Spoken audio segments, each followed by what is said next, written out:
Bismillahirrahmanirrahim. Assalamualaikum warahmatullahi wabarakatuh. Alhamdulillah hamdan katsiran tayyiban mubarakan fih kama yuhibbu rabbuna wa yardah. Wa ashhadu an la ilaha illallah wahdahu la syarika lah wa ashhadu anna Muhammadan abduhu wa rasuluh la nabiyya wa la rasula ba'dah.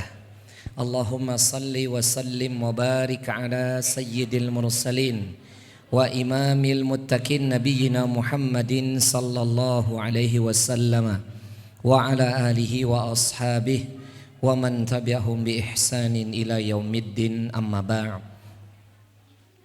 Faqala Allah ta'ala fil Qur'anil Karim, a'udzu billahi minasy syaithanir rajim. Ya ayyuhalladzina amanu taqullaha wa qulu qawlan sadida yuslih lakum a'malakum wa yaghfir lakum dhunubakum wa may yuti'illaha wa rasulahu faqad faza fawzan 'azima. Al-ayah. Sadaqallahul 'azim wa sadaqa rasul karim. Hadratal muhtaramin wal mukarramin ayyuhal hadirin wal hadirat, wabil khusus kepada Ustadz Teguh beserta keluarga, Ustadz Heri beserta keluarga, dan segenap Dewan Asatidzah Zaid Mahat Tahfidzul Quran Zaid bin Thabit Temanggung, Jawa Tengah, serta Bapak Ibu, saudara-saudariku yang semoga Allah Subhanahu wa taala senantiasa limpahkan dan curahkan kepada kita rahmat, berkah, keselamatan hingga segala kebaikan. Semoga sempurna pada akhirnya. Mudah-mudahan kita semua diangkat oleh Allah menjadi hamba yang bertakwa, dan semoga kita mendapatkan husnul khatimah. Amin Allahumma amin. Salawat beriring salam senantiasa tercurahkan kehariban baginda Rasulullah Muhammad sallallahu alaihi wasallam kepada para ahlul bait, kepada zuriyah beliau, para sahabat, dan seluruh umat beliau. Semoga termasuk kita juga yang berusaha istiqamah dalam mempelajari dan mengamalkan sunnah-sunnahnya. Mudah-mudahan dengan ikhtiar kita tersebut, semoga bukan hanya syafaat yang akan kita dapatkan di yaumul akhir, mudah-mudahan kita dikumpulkan bersama beliau sedekat-dekatnya di surga Firdaus tanpa hisab dan tanpa adab. Amin Allahumma amin. Allahumma inna nas'aluka ilman nafi'an wa rizqan tayyiban wa amalan mutaqabbalan. Allahumma faqihna fid din wa 'allimna at-ta'wil. Amin Allahumma amin. Bapak Ibu yang dirahmati oleh Allah Subhanahu wa taala, pada kesempatan hari ini setelah sekian purnama lamanya kita enggak berjumpa, kurang lebih 2 bulan, terakhir saya bulan Mei, dan bulan Mei kemarin itu kita telah menyelesaikan pembahasan menggapai berkah, kita sudah selesai. Dan saya rasa jenengan wis lali niku. Wong teko sing wis lali niku. Teko kabeh. Jangankan 2 bulan, wong pekan lalu lali. Harus apa mboten? Alhamdulillah. Saya ngaku semoga diangkat derajatnya, diberkahi usia dan urusannya. Amin Allahumma. Baik, jamaah yang dirahmati oleh Allah, hari ini kita akan membahas yakni 3 tanda Allah memberikan kebaikan kepada seorang hamba. Sebenarnya materi ini bukan kami yang maksudnya itu mereka-reka, mencoba merumuskan, bukan. Sebenarnya 3 hal ini merupakan satu nasihat mulia dari seorang ulama di kalangan tabi'in. Bahkan termasuk beliau kibarul ulama indat tabi'in. Beliau adalah satu di antara muridnya sahabat bernama Al-Imam Muhammad bin Ka'ab Al-Qurzi.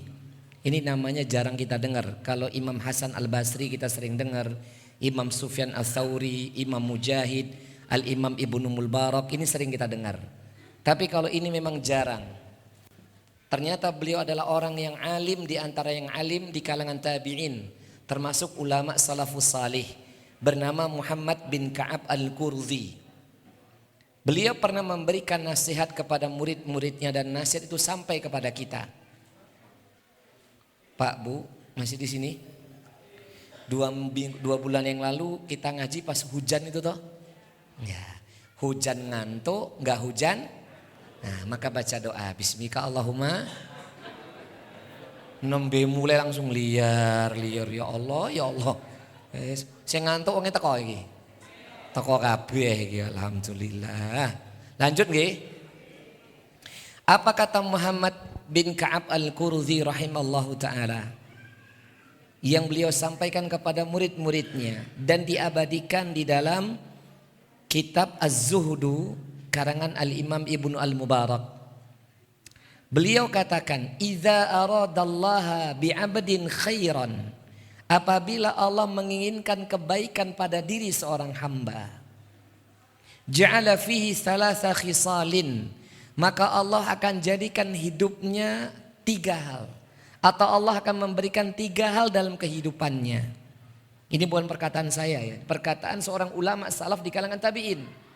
Saya ulangin, apabila Allah menginginkan kebaikan pada diri seorang hamba, ja'ala fi thalatha khisalin, maka Allah akan berikan dalam kehidupannya 3 hal.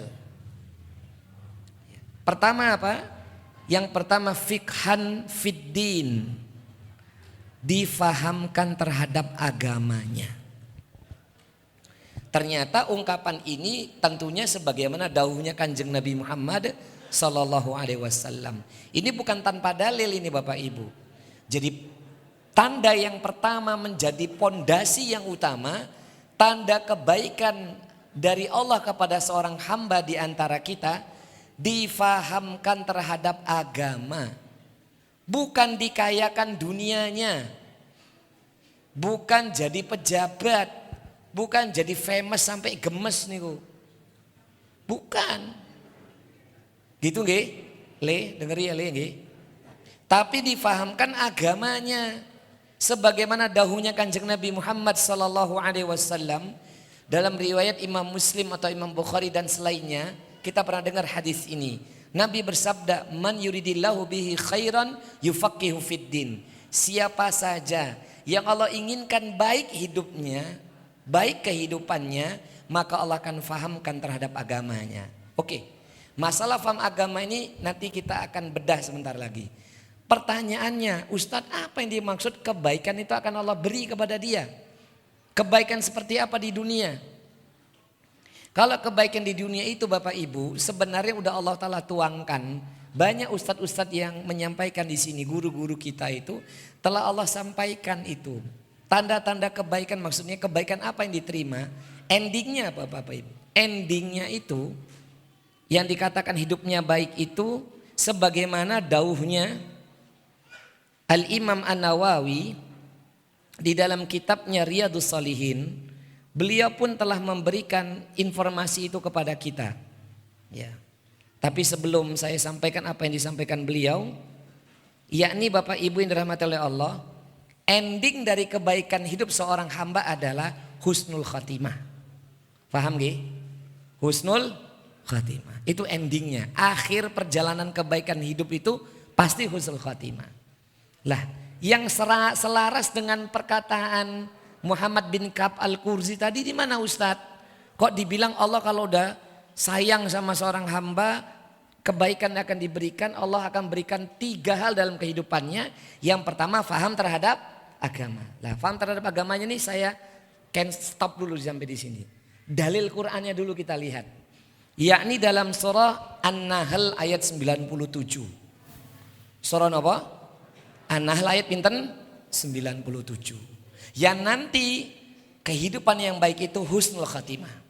Allah berfirman, Man amila salihan min dzakarin aw untha wa huwa mu'min falanuhyiyannahu hayatan thayyibah wa lanajziyannahum ajrahum bi ahsani ma kanu ya'malun. Ini tak bacain Quran tambah liar-liar nih.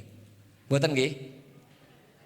Napa daunnya Gusti Allah? Man amila salihan, siapa saja yang beramal salih, min dzakarin aw untha, entah dia laki-laki ataupun perempuan, wa huwa mu'min, kondisinya beriman, kondisinya bertauhid, tidak mungkin jatuh dalam syirik.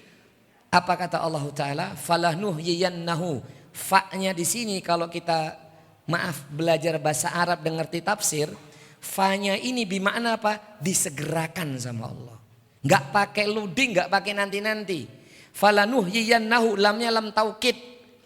Niscaya kami akan segerakan kepada kehidupannya itu hayatan thayyibah, kehidupannya baik. Nah, kehidupan baik tadi apa? Husnul khatimah. Tapi sebelum husnul khatimah, apa yang Allah berikan? Satu, kalau ada masalah, kalau hidupnya itu dikasih ujian, pasti dikasih ujian gak Bapak Ibu? Coba gini, tak tanglet kalian panjenengan. Kita hidup niki sae-sae, wis lurus saja. Ndak senggol kanan, nggak senggol kiri, ndak zolimi sana, ndak zolimi kiri gitu nggih. Kira-kira tetap dikasih ujian nggak hidupnya?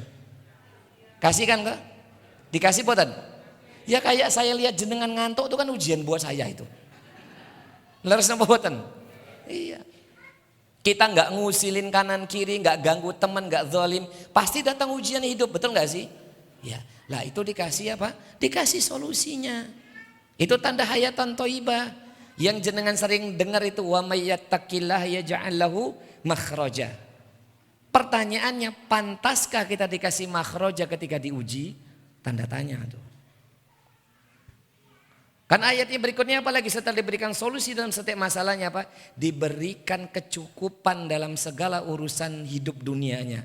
Pertanyaannya, pantaskah kita dikasih kebaikan itu, dicukupkan kebutuhan hidup kita? Wa yarzuqu min haitsu la yahtasib, gitu kan. Maaf, wa may yatawakkal 'alallahi fa huwa hasbuh, kita udah bahas itu. Kemudian apa lagi? At-Thalaq ayat keempatnya, wa may yattaqillah yaj'alu min amri yusra. Kalau orang itu hayatan thayyibah, seorang hamba hayatan thayyibah, harusnya segala urusannya mudah. Contoh ya. Contoh nih. Ya, kita enggak bisa meninggikan satu merendahkan yang lainnya, enggak bisa. Bapak Ibu masih di sini? Maksudnya apa? Enggak semua orang bisa dipukul rata, digeneralisir harus sama. Yakni apa? Ada memang orang belajar sekali langsung paham. Tapi ada orang belajar harus ngulang-ngulang di rumah. Terus apa buatan? Betul nggih? Wis diulang aja rak paham-paham. Wongnya teko niku, teko. Tapi ada orang yang belajar sekali di kelas langsung paham. Betul apa tidak? Ada. Lah maksud saya, apapun kondisinya, kalau Allah Ta'ala telah meletakkan kebaikan pada diri seorang hamba, dikasih mudah tuh urusannya. Pasti mudah. Alhamdulillah Bapak Ibu, doa saya dan doa guru saya dan orang tua saya itu terkabul. Saya itu pernah minta sama Gusti Allah, dan itu doanya kedua orang tua saya dan guru-guru saya. Saya cuma minta hal apapun di dalam Islam ini, baik Quran dan hadis hukum apapun, tolong saya dikasih mudah memahami. Biidnillah. Baca sekali, mutolaah sekali langsung paham. Alhamdulillah. Padahal bab yang paling berat itu adalah bab tolak gitu. Bab perceraian itu berat itu. Babul qadha itu. Bab tentang pengadilan itu nggak gampang Bapak Ibu. Kalau urusan fikih tohara mah insya Allah itu basically lah. Tapi kalau sudah urusan perceraian, masalah pernikahan, masalah waris, masalah pengadilan itu nggak gampang. Alhamdulillah saya baca sekali paham. Ngaten nggih? Paham ini maksud saya? Nah, apalagi pelor, nempel langsung molor. Enak tenan niku. Leres apa mboten? Itu berarti nikmat mboten? Nikmat. Itu kita semua kayaknya nggih, Pak. Nah, kita kembali, berarti udah tahu ya Ustadz, hayatan thayyibah itu kehidupan yang baik, endingnya itu pasti husnul khotimah. Taib.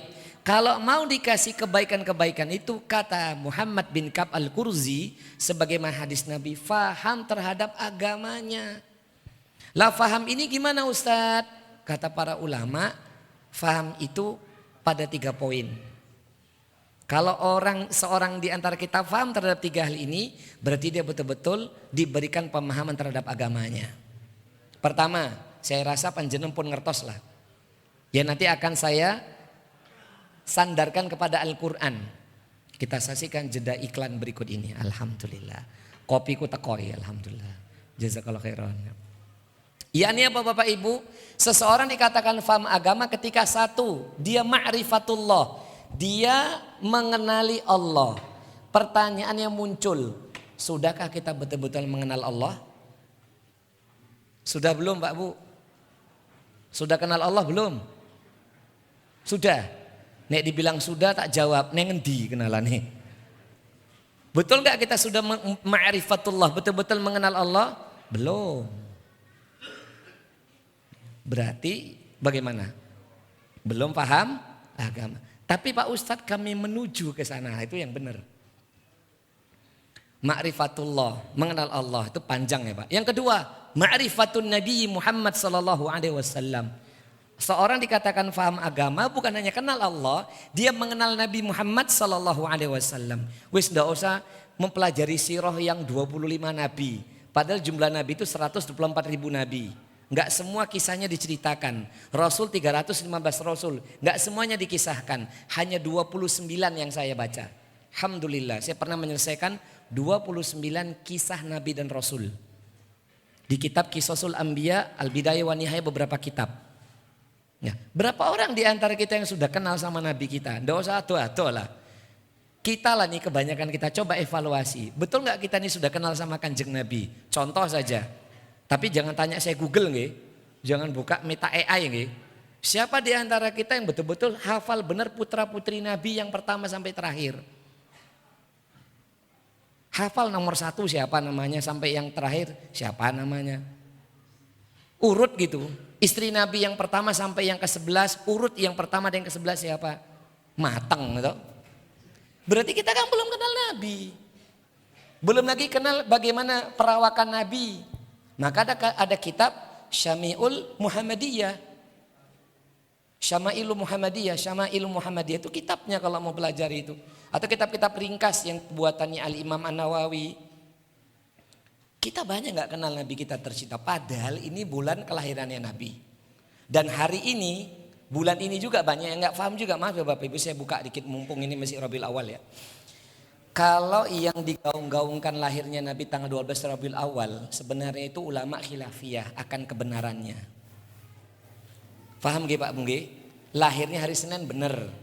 Bulan Rabiul Awalnya benar. Tanggal 12-nya ini ulama khilafiyah. Malah sebagian besar itu bukan tanggal 12 Pak. Nah cuman yang harus kita ketahui wafatnya Kanjeng Nabi ya di bulan ini. Di tanggal sama di hari yang sama. Hari Senin tanggal 12 Rabiul Awal. Ini aja banyak yang gak paham. Ini belum lagi bagaimana dakwahnya Nabi dan seterusnya. Bagaimana akhlak Nabi dan seterusnya. Laras apa buatan? Berarti kita belum kenal Nabi kan? Belum. Yang ketiga, kalau disebut faham agama bukan hanya ma'rifatullah, bukan hanya ma'rifatun nabi, tapi ma'rifatul dinil islami bil adillati. Mengenal agama Islam dengan dalil-dalilnya. Wah iki meneh Pak, tambah mumet nih ini. Nah, sehingga kalau kita mau tahu sudahkah kita faham terhadap agama, koreksi diri kita.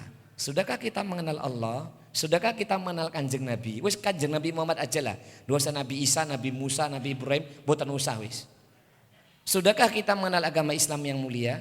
Dan ternyata 3 hal ini disandarkan sebagaimana isinya Al-Quran. Kalau saya salah bisa dikritisi Bapak Ibu, bisa diprotes. Protes Pak Ustadz, saya terima. Tak kei kopiku kan selesai. Quran itu Pak Bu kita udah tahu lah. Sepertiga itu yang isinya Quran 30 juz 114 surat 6.600-an ayat kata Imam Ibnu Katsir. Isinya kan cuma 3 itu dibagi. Sepertiga itu isinya adalah akidah. Berarti ma'rifatullah. Sepertiga itu isinya kisah. Berarti ma'rifatun nabi atau ma'rifatul anbiya. Sepertiga lagi isinya syariat. Berarti ma'rifatul dinil Islam. Nah, berarti Quran yang 6.600-an ayat itu hanya terbagi 3 tema. Akidah, kisah, sama apa? Syariat. Dan jenengan sudah dapat ini ngaji cuman sedilit tok wis rampung Pak. Alhamdulillah. Loh saya belajar 33 tahun nembe ngerti Pak. Saya dari madrasah ibtidaiyah. Usia saya sekarang baru 43. Anggap dipotong 10 tahun. Berarti saya baru belajar 33 tahun. Jenengan belajar sebentar sudah ngerti. Alhamdulillah. Wongnya teko iki. Ngerti pun sampai ngantuk-ngantuk grau-grau gitu Bu. Enak niku. Nah, sudahkah kita memahami agama? Ketika kita sudah paham agama, kulit luarnya, tengahnya bahkan sampai dalamnya, atau minimal tahulah yang umum-umumnya, itu tanda Allah kasih kebaikan sama kita. Gitu nggih Pak Bung nggih? Ini ada satu kisah sebenarnya. Satu kisah di mana Allah menegur satu di antara ulul azmi. Karena beliau kepleset lisannya, jatuh dalam kesalahan, agak sedikit sombong. Masih di sini Pak Bu? Masih Le? Masih di sini Le? Masih ya. Gak lama-lama kok, saya 5:30 rampung mulai kok kulo. Balik ke Semarang insya Allah. Habis sholat maghrib. Pak Bu, kisah itulah di mana Nabi Musa alaihissalatu wassalam ditegur sama Kanjeng Nabi. Karena merasa sotoy. Tahu sotoy? Sotoy apa? Sok tahu. Itu gara-gara sotoy itu Nabi Musa itu. Ditegur itu. Cara negurnya mana? Suruh belajar sama Kanjeng Nabi Khidir. Itu gara-gara sotoy dia. Dia kan marah itu turun-turun dari Bukit Tursina setelah mendapatkan Taurat. Dia marah kan melihat Bani Israel itu menyembah patung emas, patung kerbau betina dari emas kan gitu nggih? Kan dia marah. Harun udah nasihatin, sabar wahai saudaraku, enggak usah marah-marah. Tapi dia kan marah itu. Merasa sudah dapat kitab suci, merasa dia sudah paham segalanya. Gara-gara Samiri diusir, dia katakan apa? Kamu tuh gak tahu apa-apa, aku lebih tahu daripada kamu. Matang Nabi Musa. Kena tegur. Suruh belajar dengan seorang yang gak dikenal sama sekali oleh Nabi Musa, Khidir. Dan kita tahu kan perjalanannya itu, dia gagal belajar dengan Nabi Khidir. Faham gak maksudnya Bapak Ibu? Faham? Sekelas Nabi Musa saja, termasuk satu di antara ulul azmi, satu di antara penerima kitab suci, satu di antara nabi dan rasul yang paling banyak dikisahkan umatnya Bani Israel, itu saja masih belum tahu dibandingkan Nabi Khidir. Jadi kadang-kadang maaf ya, label jabatan ya misalnya entah ustadz, entah kiai, entah ulama, itu belum menjadi barometer seseorang itu faham terhadap agama. Karena di atas kita masih banyak lagi yang lebih tahu terhadap agama. Larus napa boten Bapak Ibu? Larus napa boten? Lanjut. Ini belum lagi kalau besok-besok waktu kita panjang, kita kupas tuntas Asmaul Husna beserta maknanya, dalil-dalilnya dan dibuat-buat apa. Itu tambah doa mana ya Pak? Apalagi kalau ngajinya cuma sebulan sekali. Itu saya punya kitabnya namanya Qawaidul Musla itu. Khusus membahas kitab Asmaul Husna. Dan sifat-sifat Allah yang mulia. Kitabnya segini Pak, belum ada terjemahannya itu. Nah itu nggak mungkin di sini kita bahas. Pesantren nih Pak gitu. Ini di pesantren Pak ya. Berarti kita kan belum kenal Allah. Belum kenal agama kita. Maka kalau kita mau kenal agama kita, sekelas Nabi Musa saja pernah ditegur karena merasa sotoy. Jadi saya sarankan buat para santri, para asatid yang muda-muda khususnya saya, utamanya kulo, jangan merasa sudah banyak tahu. Ngaten nggih? Nanti ditegur seperti Nabi Musa. Yang kedua, tanda Allah meletakkan kebaikan pada diri seorang hamba setelah diberi pemahaman agama adalah zahadatan fid dunya. Zuhud terhadap dunia. Napa? Zuhud terhadap dunia. Pak Bu, zuhud niku maknanya nopo Pak? Tinggalkan dunia. Neng masjid terus zikiran, solawatan, mekatan. Ngaji Quran, sholat sunnah, puasa, sholat malam. Ngatan, ndak usah kerja, ndak usah pakai barang mewah, mekatan. Zuhud niku. Pernah dengar orang zuhud menyampaikan demikian? Pernah? Saya pernah itu. Zuhud itu jangan menikmati dunia. Kudu rekoso. Wah ngel lagi. Jadi kalau ada seorang dai, seorang kiai sekalipun mengatakan zuhud harus tinggalkan dunia, jangan nikmati dunia, itu tak jawab, kopimu kurang kental, mainmu kurang adoh. Kalau dibilang zuhud itu nggak boleh nikmati dunia, tak jawab dengan satu dalil. Satu dalil wes, satu itu penggalan satu ayat lagi. Yang dimana ayat itu dalam surah Al-Baqarah ada, surah Al-A'raf ada, surah Sad ada. Kisah detik-detik kisah detik-detik Nabi Adam dan istrinya Ibunda Hawa akan dikeluarkan dari surga. Ini percakapannya Allah bersama Nabi Adam terakhir di surga. Ayat ke-36 tuh lembar sebelah kiri. Ya, sebelah sini itu Al-Baqarah. Kalau shotnya, kalau Al-A'rafnya lembar sebelah kanan, sepertiga yang atas. Allah berkata itu, qalah bitu ba'dukum li ba'din adu walakum fil ardi mustaqarru wa mata'un ilahin. Lah itu jawabannya. Jadi kalau ada yang mengatakan, oh neng dunia ki rasa enggak boleh senang-senang. Nah itu jawabannya, kopinya kurang kental, mainnya kurang ado. Kan Allah sendiri yang katakan, hei Adam Hawa keluar kau dari surga ini, ba'dukum li ba'din adu. Sebagian kamu dengan sebagian lainnya akan bermusuh-musuh nanti di dunia. Kita enggak bahas yang ini. Lalu apa kata Allah? Walakum fil ardi mustaqarrun wa mata'un ilahin. Dan bagi kamu beserta anak keturunanmu boleh tinggal di dunia ini. Boleh. Hidup kau di dunia ini boleh. Wa mata'un ilahin, dan bersenang-senang sampai batas waktu yang telah ditentukan. Berarti boleh nggak senang-senang di dunia? Boleh. Jangan diharam-haramin. Berarti dia mengkufuri ayat itu. Cuman yang disenangin, bersenang-senang ada batasannya. Taib. Kemudian mana lagi dalil yang mengatakan zuhud itu termasuk tanda Allah meletakkan kebaikan pada diri seorang hamba. Saya ambil satu dalil Bapak Ibu di dalam kitab karya dari Al-Imam Al-Muhaddits Al-Baihaqi. Nama kitabnya Syu'abul Iman, seingat saya ya, di kitab itu. Beliau menukil satu hadis sahih. Disahihkan oleh Imam Al-Baihaqi. Kisah seorang sahabat Ansor datang ke hadapan Kanjeng Nabi seraya berkata, "Ya Rasulullah, dullani min amalin idza amiltahu ahabbani Allah wa ahabbani nas." Ya Rasulullah, ajarkan aku, tunjukkan pada diriku satu amal yang apabila amal itu aku kerjakan, Allah akan mencintaiku dan manusia akan mencintaiku. Apa kata para ulama Bapak Ibu terhadap hadis ini? Inilah kelebihannya sahabat. Betapa semangatnya mereka dalam meraih kebaikan yang utama. Inilah kelebihannya sahabat. Karena mereka tahu diri, karena mereka ngerti ketertinggalan dengan sahabat-sahabat as-sabiqun awwalun, maka mereka ingin ketemu Nabi, sekali ketemu minta amal yang dengan amal itu Allah mencintai mereka dan Allah menjadikan manusia cinta sama mereka. Lalu apa kata Nabi SAW? Nabi bersabda, izhad fid dunya yuhibbukallah. Kau zuhud terhadap dunia ini, maka Allah akan cinta sama kamu. Izhad fi aidin nas, dan zuhudlah dengan apa yang dimiliki orang lain, maka manusia akan mencintaimu. Maksudnya apa ini?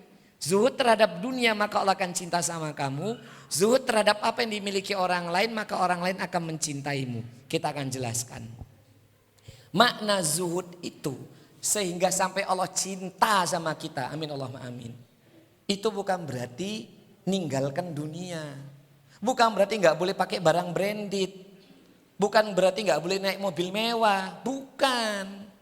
Kata para ulama ahli sunnati wal jamaah, jumhur di antara mereka semua sepakat, termasuk Syekhul Islam Ibnu Taimiyah rahimallahu taala mengatakan, zuhud itu maknanya adalah tarkur rohbati fima la yanfa'ul akhirah. Zuhud itu adalah meninggalkan segala keinginan yang tidak ada kebaikan atau kemanfaatannya untuk akhirat. Itu zuhud Pak. Apa tadi maknanya? Meninggalkan segala keinginan yang tidak ada kebaikan atau manfaatnya untuk kehidupan akhirat. Itu namanya zuhud. Ditambah lagi, zuhud itu bisa jadi loh Pak Bu, orang-orang kaya dengan hartanya lebih zuhud dibandingkan kita yang belum kaya. Asalkan dia jadikan semua pemberian Allah itu semua untuk beribadah kepada Allah Azza wa Jalla. Jadi kalau ada yang mengatakan zuhud itu ndak boleh sugembel gedu, loh itu banyak dalil yang dia bantah itu. Satu, saya mau tanya, Kanjeng Nabi pernah jadi tiang sugembel gedu enggak? Pernah enggak? Pernah Pak. Coba jangan buka sirahnya yang jenengan urung ngerti niku. Dari Nabi belum nikah sampai Nabi itu sebelum nikah itu ya, dari usia kurang lebih 17 sampai Nabi sebelum nikah, Nabi itu udah jadi orang kaya raya kan. Circle-nya siapa saja? Beliau Kanjeng Nabi Muhammad SAW dengan Abu Bakar, Utsman ibn Affan, Abdurrahman bin Auf, namanya dulu Abdul Amr. Itu nama asalnya Abdurrahman bin Auf, namanya Abdul Amr. Yang kelima siapa? Sa'ad bin Abi Waqqas. Ini sugih-sugih Pak. Setelah Kanjeng Nabi nikah dengan Ibunda Khadijah, tambah sugih boten? Tambah sugih. Sampai Nabi jadi Nabi dan Rasul miskin karena hartanya diserahkan semua. Tapi setelah para sahabat pindah ke kota Madinah, tersisa siapa paling kaya di antara sahabat tersebut? Nomor satu siapa? Abdurrahman bin Auf. Nomor dua siapa? Utsman ibnu Affan. Sugih. Dan jangan ditanya, pakaiannya dari kain yang terbaik, tunggangannya dari tunggangan yang terbaik. Apakah kita berani menuduh sahabat-sahabat itu tidak zuhud? Justru mereka paling zuhud dibandingkan orang yang paling miskin hari ini merasa dirinya paling zuhud dalam kehidupannya. Begitu juga dengan satu dalil berikut ini. Yang ketika dulu saya baca belajar hadis ini Pak, dredeg kula. Ketika dulu kiai saya nyampaikan hadis ini tuh saya dredeg ketika ngaji hadis ini. Enggak tahu kalau sekarang ya, saya dredeg nopo ndak, apa jenengan dredeg nopo boten niku. Yani ketika Nabi mengatakan la yadkhulul jannata man kana fi qalbi mithqala dzarratin min kibrin aw kama qala Rasulullah sallallahu. Tidak akan dimasukkan dalam surganya Allah siapapun di antara kita terdapat kesombongan walaupun seberat biji zarrah. Biji zarrah itu 3, atom, debu atau biji sawi. Itu kalau punya kesombongan sekecil apapun dalam hati kita, nggak akan masuk surga. Dulu ketika saya dipotong di situ hadis yang belajar sama kiai saya, dredeg saya Pak. Ya Allah, wah aku ki kemakine akeh kok ora pantes masuk surga nih. Ternyata tenan toh. Kiai saya ngelanjutin hadis Bukhari Muslim itu. Sahih Muslim seingat saya. Diriwayatkan oleh imam muhadis yang lainnya. Lalu tiba-tiba sahabat Ansor datang karena dengar sabda Nabi tadi itu.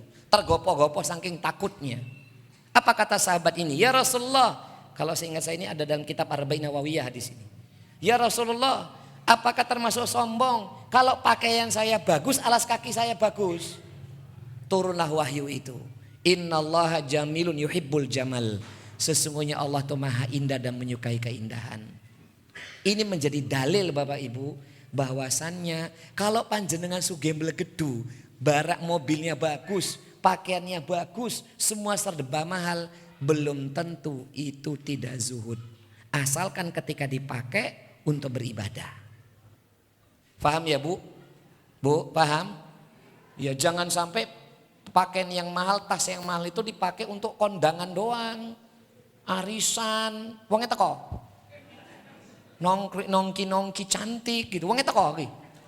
Ketika ketemu sama circle-nya, show off makeover. Ketika ngaji, ya Allah. Paham Bu? Ketika ngaji tas yang dipakai mereknya Indomaret, Alfamaret, kresek sisan. Ya Allah, ya wong ora teko niku.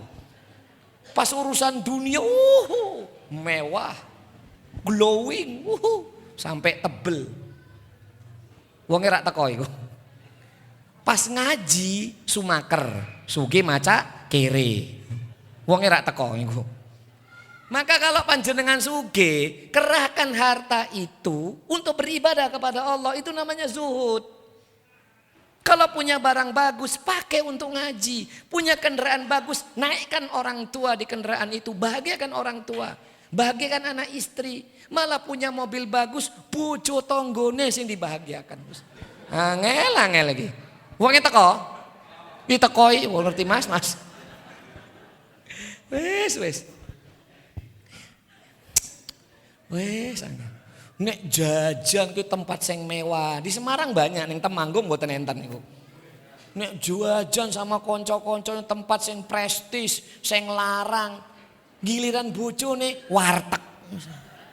Indomie Warmindo sisan, subhanallah. Wong teko niku. Ditekoi Pak. Jongono to Pak Bu. Kan ini bisnis Ustaz. Lah kalau kamu bisa bahagiakan rekan bisnismu, kenapa orang tuamu enggak kau bahagiakan? Kenapa istri dan anakmu enggak kau bahagiakan? Berarti kamu tidak zuhud dalam urusan ini. Pak Bu, jenengan ngertos siapa ulama madhab yang pertama? A'immatul madhahib. 4 ulama madhab yang pertama siapa? Al-Imam Abu Hanifah atau Imam Hanafi. Itu diantara 4 ulama madzhab Bapak Ibu yang paling sugih iku Imam Hanafi. Sugih tenan. Saudagar kaya, Pak. Apakah dia tidak zuhud? Justru karena kaya dia bantu banyak orang. Bu, masih di sini Pak Bu? Jadi mulai sekarang ibu-ibu nyuwun tolong. Kalau pas ngaji minggu depan atau kapan, kasih pakaian yang terbaik. Jangan pas kondangan tok. Gitu nggih Pak Bu? Saya nggak bilang jenengan loh Pak. Ibu-ibu maksud saya. Senyum Bu. Iya. Wong saya itu ngisi pengajian, ngisi Jumatan. Ini tak ganti baju, tadi saya sarungan, pakai baju segini. Ini sampai sini saya ganti baju kostum. Semprot seret. Karena sunnahnya kan kasih yang terbaik. Leres napa boten? Nek neng omah entuk Pak, sarungan ae ndak pakai daleman. Kan silir nggih Pak? Ibu dasteran jenengan sarungan nglego sisan. Enak boten? Itu neng omah. Kalau datang ke masjid kasih pakaian yang terbaik. Ya Le, jangan kamu sholat ke masjid sarungmu seminggu urung dicuci. 2 minggu udah ambu apek, pecinya ngambune dipakai sholat, subhanallah. Tapi kalau ketemu sama bebekmu, sama ukhti datang, langsung ukhtinya tekoi harus tampil. Berarti itu enggak zuhud itu. Zuhud itu dikasih titipan dunia, dikasih untuk ibadah, ditujukan untuk ibadah kepada Allah. Lanjut. Saya mau tanya. Saya mau nanya, kira-kira kita ini hidup di dunia ini punya sesuatu enggak sebenarnya Pak? Milik sesuatu enggak? Milik enggak? Pertanyaan kan sederhana. Kira-kira dalam hidup kita sekarang ini kita milik sesuatu enggak sih? Milik. Jangan takut salah, tetap dapat nanti satu mangkok, tetap dapat satu mangkok. Menu ya apa Mas? Soto barang. Oh ya soto, itu tenang ada 2 mangkok kalau wis. Salah enggak apa-apa wis. No Pak, milik enggak kita di dunia ini? Enggak milik apa-apa kita. Emang kita duwe apa? Makanya enggak boleh ibu-ibu punya teori seperti ini ya. Wekku, wekmu, wekku. Wek-wekan. Nek duwe suaminya siapa? Bagi istri, weknya ya weknya. Milik suami, wekmu, wekku. Makanya paling ngenes seorang suami, wekku ya wekku, wekmu kan ono. Nek istri weknya dewe. Nah itu enggak boleh, itu merasa memiliki itu enggak boleh. Ya Bu ya. Bu, kita hanya dititipi, dipinjemin oleh Gusti Allah. Leres napa boten? Leres napa boten? Dalilnya coba jenengan lihat tuh dalam surat An-Nisa ayat 79. Lembar sebelah mana ya? Lembar sebelah sini nih, sebelah kiri, 1/3, 1/4 yang bawah. Singkat saya ya. Kalau salah monggo dikritisi. Allah berfirman, "Ma asaba min hasanatin faminallah, wa ma asaba min sayyi'atin famin nafsik." Jelas dalilnya. Apapun kebahagiaan, kesenangan yang kau rasakan itu semua dari Allah. Dan apapun kesulitan, masalah hidup yang kau rasakan itu dari dirimu sendiri. Jadi kita sakjane ora duwe apa-apa. Mung cuman dipinjemin tok. Leres apa buatan? Lah kalau sudah tahu cuman dipinjemin, ya kerahkan pinjaman untuk beribadah kepada Allah. Jangan dinikmati sendiri, malah jatuhkan orang lain dengan kepemilikannya yang dipinjemin. Bu Pak masih di sini? Naik mobil mewah. Mobil rak mbois dalam hati nih ngono. Nih kok tanggane mobil anyar cuman mung kuwi tok. Rumangsa duwe, wonge teko kowe. Teko. Mentang-mentang naik motornya Picex 6Max. Picex atau Picex? Ya. Saudaranya naik CB 100, naik Astuti Astrea 73, dalam hatinya ora ono kemajuan blas, astagfirullahalazim. Wonge teko sing koyo ngono kuwi. Ditekoi. Enggak boleh itu. Karena kita enggak duwe apa-apa saja. Lah kalau kita dititipi dunia mau banyak ataupun sedikit, zuhudlah terhadap dunia. Terus kalau mau disayangi manusia sebagaimana dalam hadis yang Imam Baihaqi tadi, kan Nabi mengatakan zuhud terhadap dunia engkau akan dicintai Allah, zuhud terhadap yang dimiliki orang lain engkau akan dicintai manusia. Apa maknanya itu? Jangan terlalu ambisi dengan apa yang dimiliki orang lain. Faham? Suka boleh, misalnya lihat tetangga punya kendaraan bagus, rumah bagus. Faham gak? Tapi ambisi untuk memilikinya tuh ndak boleh. Apalagi lihat bojo tonggone ayu, wah ambisi. Tak miliki wangel lagi. Wong teko sing koyo ngono. Enggak boleh. Tidak dikatakan zuhud dalam kehidupan dunia ketika dia menginginkan kebahagiaan orang lain pindah pada dirinya. Itu ndak zuhud itu orang. Lihat tonggone sukses boleh seneng. Kita boleh suka. Tapi jangan ambisi memilikinya. Nah, baru zuhud namanya. Yang terakhir, nasihat yang ketiga, tanda Allah meletakkan kebaikan pada diri seorang hamba setelah diberi pemahaman terhadap agama, zuhud terhadap dunia. Yang terakhir adalah wabasran bi'uyubihi. Mampu melihat dengan baik aib-aibnya, kekurangan dirinya sendiri.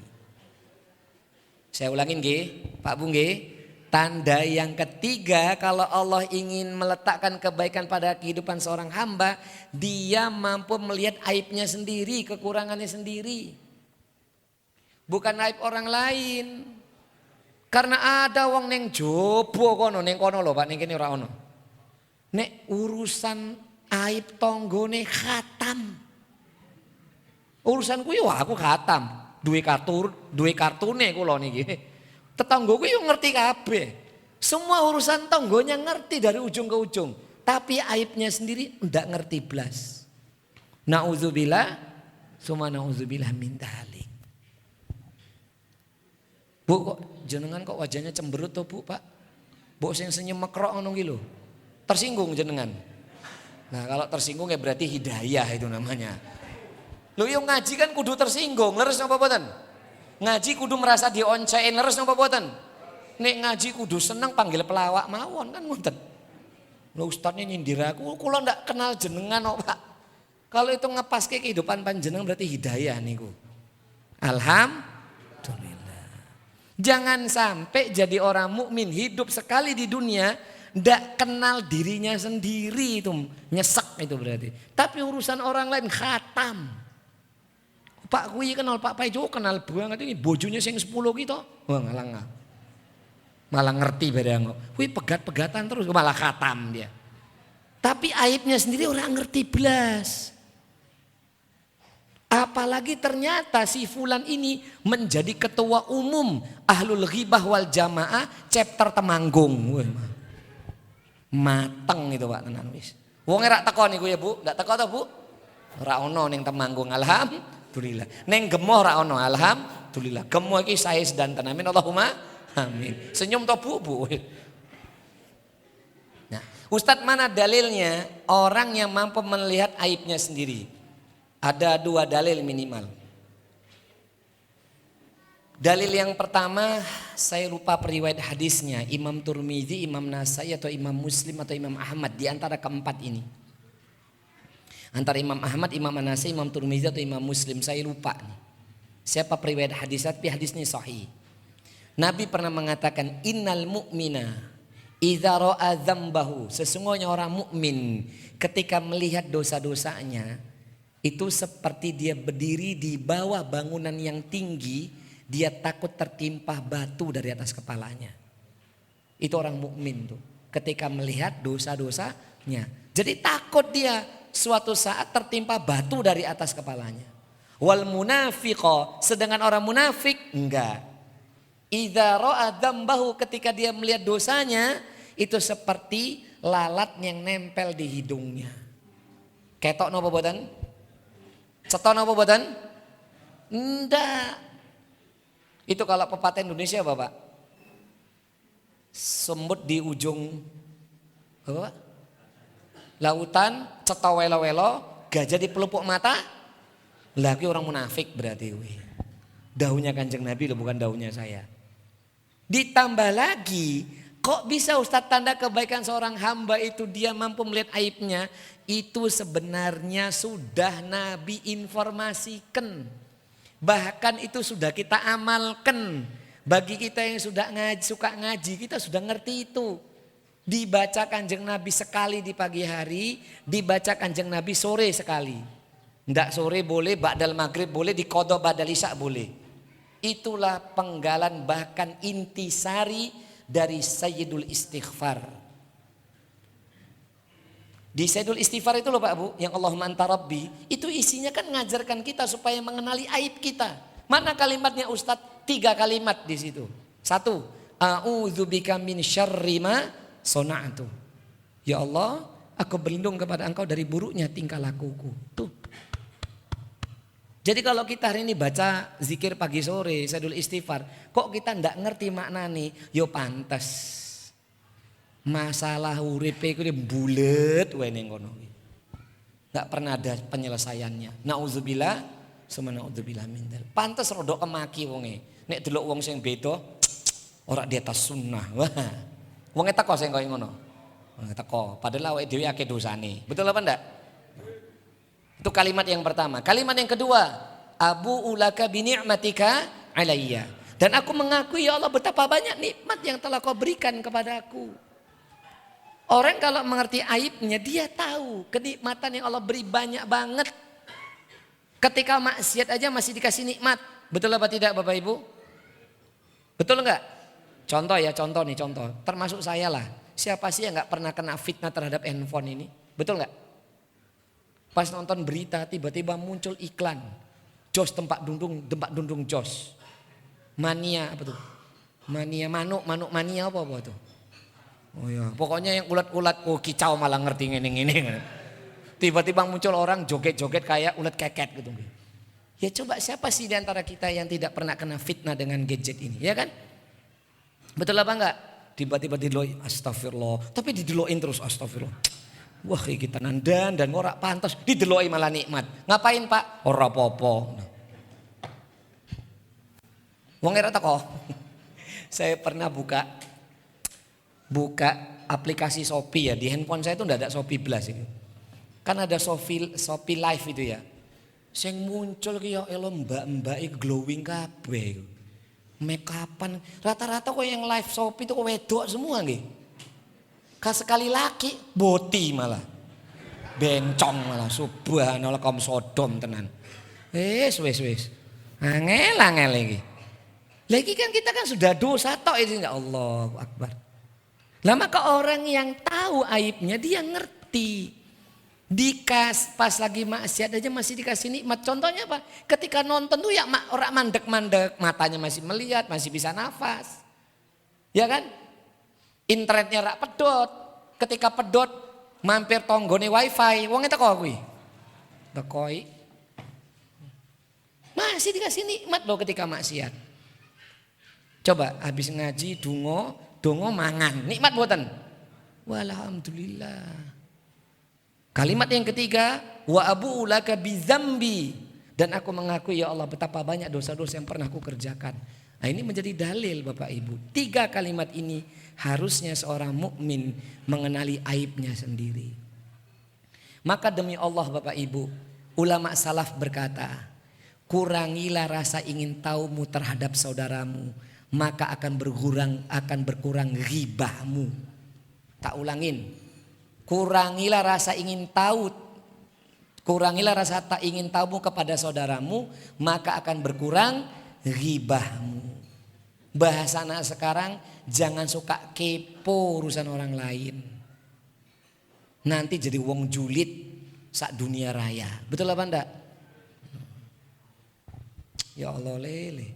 Saya itu loh Pak Bu, tadi malam itu habis ngisi pengajian baru pulang ke rumah jam 10 lah. Habis itu istirahat, ya sama Pak disiapin kopi itu nggih. Terus dikasih gimana ustadznya mau kuru Mas.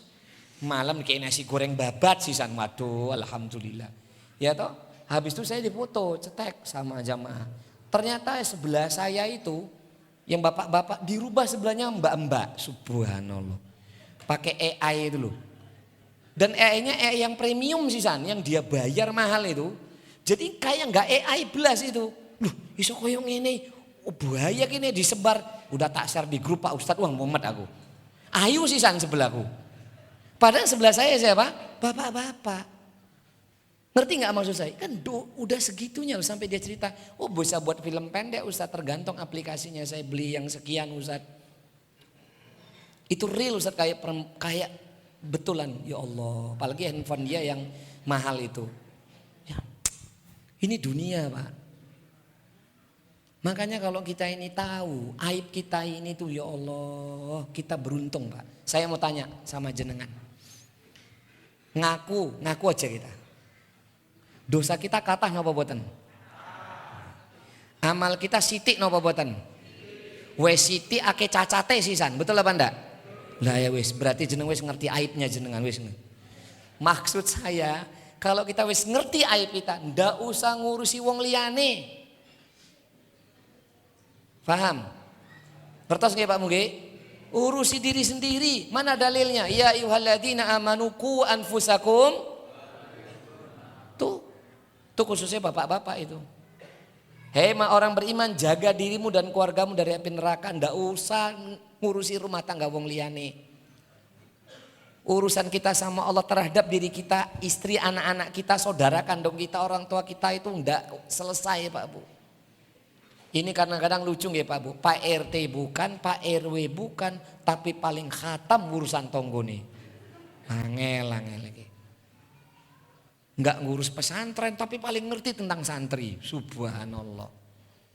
Itu berarti ahlul kepo wal jamaah.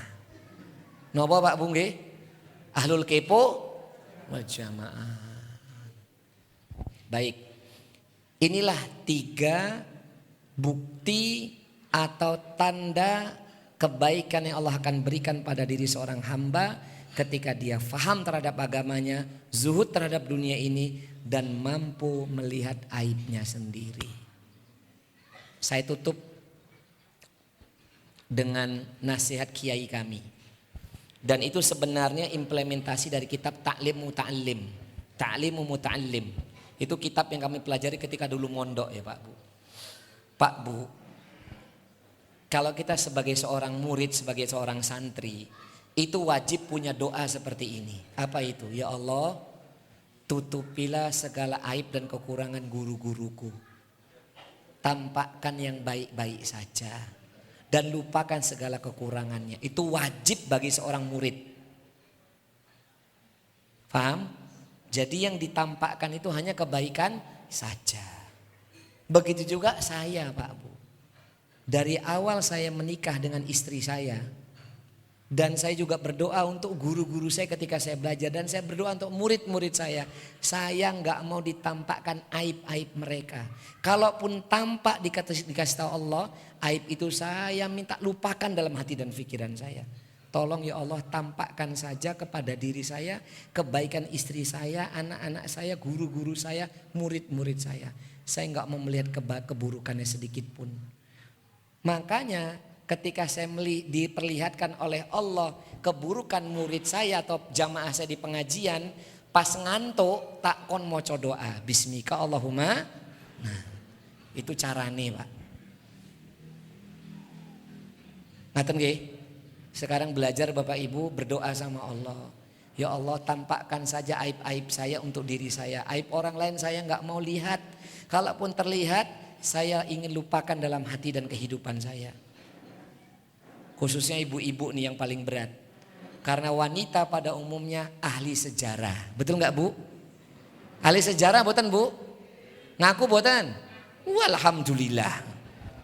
Semoga diangkat derajat menjadi hamba yang bertakwa. Amin Allahumma amin. Karena wanita di luar sana loh Bu, bukan di sini. Itu 3 hal.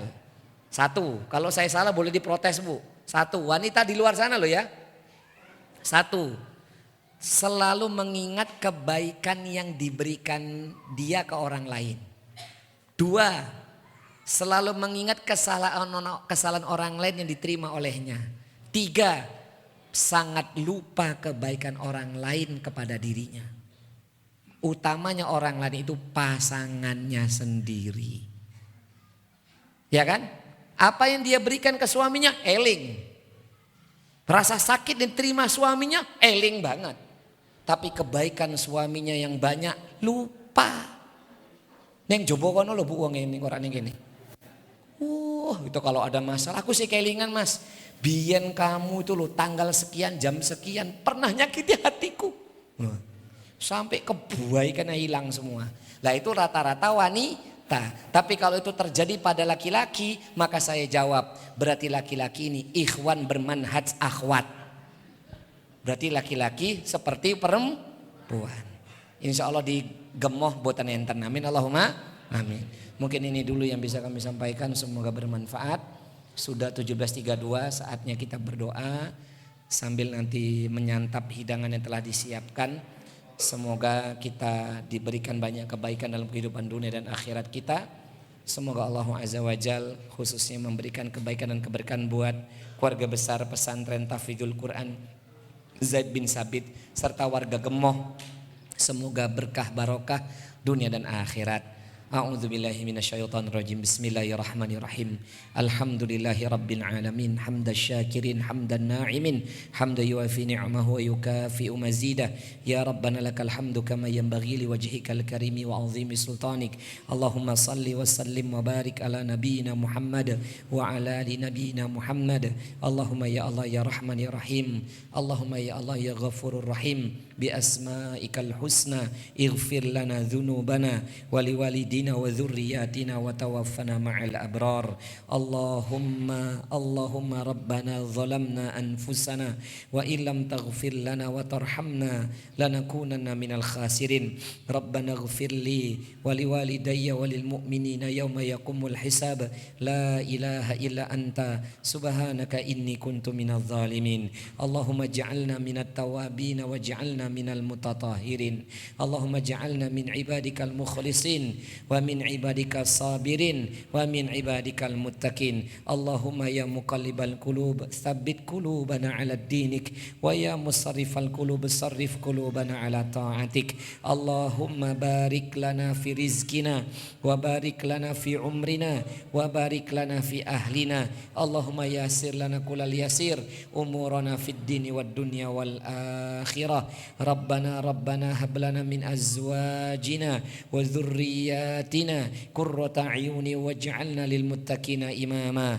Rabbana hab lana minas salihin. Rabbana hab lana minas salihin. Rabbana hab lana min ladunka dhurriyyatan thayyibah. Rabbi ij'alni muqimas salati wa min dhurriyyati. Rabbana wa taqabbal du'a. Rabbana taqabbal minna innaka antas samiul alim. Wa tub alaina innaka antat tawwabur rahim. Allahumma inna nas'aluka husnal khatimah. Allahumma inna nas'aluka husnal khatimah. Allahumma inna nas'aluka husnal khatimah. Rabbana atina fid dunya hasanah wa fil akhirati hasanah wa qina azaban nar wa adkhilnal jannata ma'al abrar ya aziz ya ghaffar ya rabbal alamin. Wa sallallahu ala nabiyyina Muhammad walhamdulillahi rabbil alamin. Kafaratul majlis. Subhanakallahumma bihamdik asyhadu an la ilaha illa anta astaghfiruka wa atubu ilaik. Nasrun minallahi wa fatun qarib wa basyiril mu'minin wal akhir. Wassalamualaikum warahmatullahi wabarakatuh.